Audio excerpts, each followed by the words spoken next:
بسم الله الرحمن الرحيم الحمد لله ثم الصلاة والسلام على رسول الله إلهي بمحمد سبحانه وتعالى أولا وحن سود وين يا عبد الغني إسماعيل ملاء أو هراء حسبك استقالوا قد يبتي كل مينا رنتي وهذا لفري هذا كسر نقضي أو حسبك سي كسر بيري حسبك سي هراء وها كسر بيري وسود وين يا أنا وحن رب إن شاء الله تعالى سود وين تكذب إن كلمات قدرة كلمات عن قدرة يا وحوية waxaanu ogsoonaa maan ka dharagsanahay xisbigan talada haya iyo xukuumaddiisaba dadka waxay u sheegaan inay istabedel keenayaan oo runtii ay keenayaan waxay maanta ku sugan yihiin wax ka duwan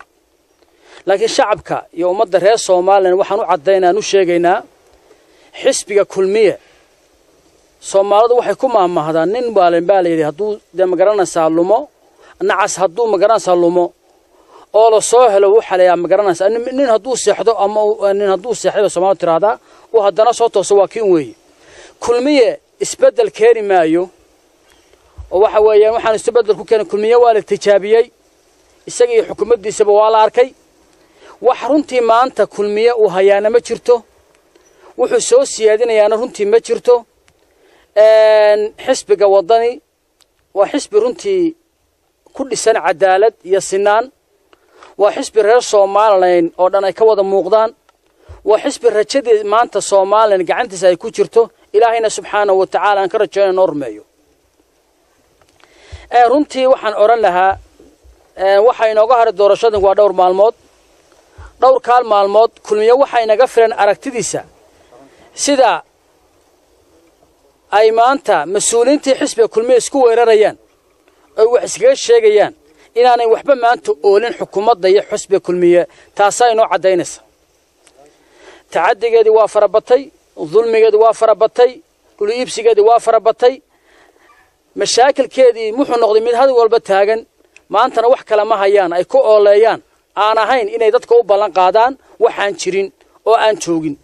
kulmiye haddii ummadda wuxuu qaban lahaa hore wuxuu qaban lahaa haddii isbedel keena hore isbedel u keen lahaa marka waxaan shacabka iyo ummadda reer Soomaaliland ugu baaqayaa xisbiga la wada leeyahay ee maanta hiisiga aan doonayno iyo himiladan doonayna gaarsin kara wadani ha lagu soo wada biiro baaqiga hare ee Soomaaliland ha yimaadaan wadani ma leeyahay waxaan runtii aad iyo aad halkaan balay uga dirayaa aan la koobi karin musharaxa madaxweynaha ee xisbiga wadani mudane Cabdiraxmaan Maxamed Cabdilaahi Ciro oo runtii golihii kulmiye ku galgashay ee uu damcay inuu muddo kordhin ka raadiyo ee uu isku diray aafada uu ka dhex sameeyay ee ummadda uu ku dhacay ee dulmiga uu ku sameeyay inuu Cabdiraxmaan Ciro uu dhameeyay taas astaan waxay u tahay madaxweynimadiisa insha Allah ta'ala dalka ma ku qabsadana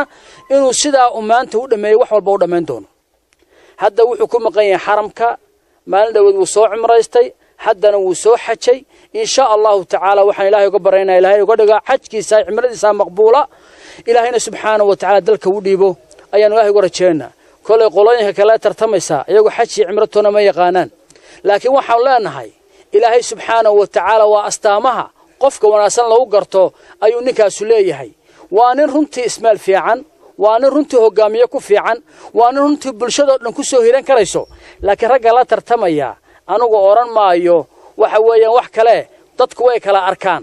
cidda dalka hogaaminaysana waa la garanayaa cidda ummadda isku wada kartaan waa la garanayaa cidda lagu hareereysayna waa la garanayaa marka waxaan leeyahay shacabka yaan madow leeyda saarin dalku maanta badbaad u baahan yahay badbaadadiisuna waxay ku jirtaa xisbiga wadani wabillahi tawfiiq wa salaamu alaykum wa rahmatullahi wa barakaatuh